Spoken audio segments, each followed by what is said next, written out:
ఇందాక మిత్రుడు ఆ, క్లారిటీగా చెప్పారు కొన్ని విషయాలు. ఉమ్, అంటే మనం రాష్ట్రం, మనం అందరూ కూడా విడిపోవాలనుకున్నామా, మనం అనుకోనటువంటి విభజన జరిగింది, దాంట్లో కూడా అశాస్త్రీయంగా జరిగింది.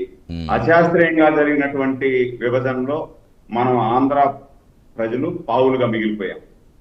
రాజధాని లేని రాష్ట్రంలో మనం ఇక్కడికి వస్తే మనకు ఒక రాజధాని కావాలి. ఆంధ్రప్రదేశ్కు ఒక జల జీవనాడిగా పోలవరం అనేది కంప్లీట్ చేసుకోవాలా. అదేవిధంగా ఇప్పుడు ఏ రాష్ట్రమైనా ఏ దేశమైనా కూడా అంటే రాజధాని, ఒక బ్రహ్మాండమైనటువంటి రాజధాని ఉంటే ఆ రాష్ట్రం అద్భుతంగా డెవలప్మెంట్ అవుతుంది. ఉమ్, అది అత్యంత సత్యం. ఉమ్, అదేవిధంగా మనకు తెలంగాణకు హైదరాబాదు, అదేవిధంగా తమిళనాడుకు చెన్నై, కర్ణాటకకు బెంగళూరు, ఇట్లా. ఎస్, అయితే ఆంధ్రప్రదేశ్కి దురదృష్టం రాజధాని లేదు.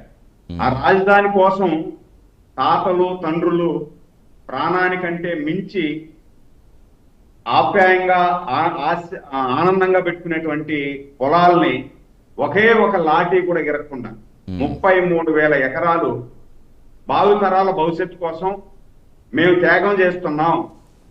నా రాజధాని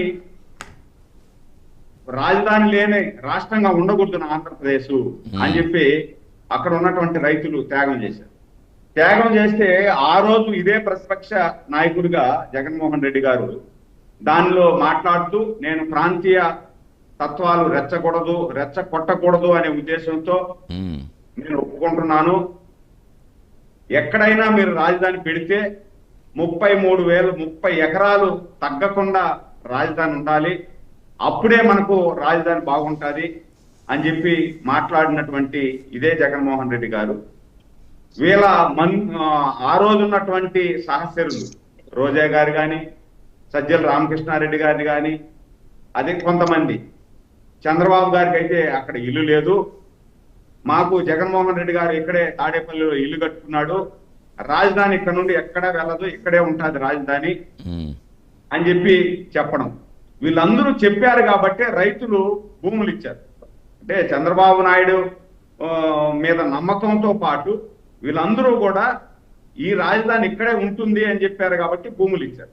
భూములు ఇచ్చినటువంటి రైతులు నమ్మకాన్ని ఉమ్ము చేస్తూ జగన్మోహన్ రెడ్డి గారు అధికారంలోకి వచ్చిన వెంటనే 3 రాజధానుల పేరుతో 3 ముక్కలాట్లాడి ప్రాంతీయ తత్వాలు రెచ్చగొట్టాడు.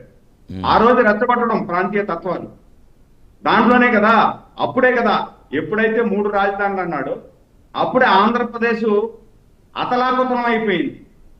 భూములు ఇచ్చినటువంటి రైతులు రోడ్డు మీదకి వచ్చారు. మహిళలు కాదు, వృద్ధులు కానీ, చిన్నపిల్లలు కానీ నిండు